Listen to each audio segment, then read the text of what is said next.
kullanılır. Gel sizin karşınızdayım. Bizim bile güzel bir çatallı evimiz. Kupsalı tam mülkiye. Eve söz yoktu. Bu bunun padalı görsen. Kürsülü ev. Ev o kadar geçiştik geldi. Parkın içidir. Kürsülü. Daxil olduq evin içinə. Bu bunun həyətidir. Şok bir qiymətə. Özü tam mülkiyyət. Bu bunun sağlıdır. Ev o bir sürülə yığılıb ki, gəl görürsən. Çox qəşəng. Çox interesant. Baxın. Qoşadaş. Daxil olaq. Bu bir otağa. Bu bunun ikinci otağı. Onun kunasına çəkir. Kunasına bax. Güzel bir kunası da var. Herkese bak, herkes üç kulu.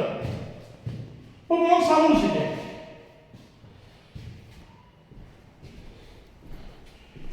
Bu da bunun üçüncü otağı. Güzel bir mənzərəli yerde, parkın içi, geçerek. Evin kıyməti, çok bir qiymətə. 64 minə. Gəl bəyən apar. Pul lazım olduğuna göre yersiz satır. Çok geçer evdir.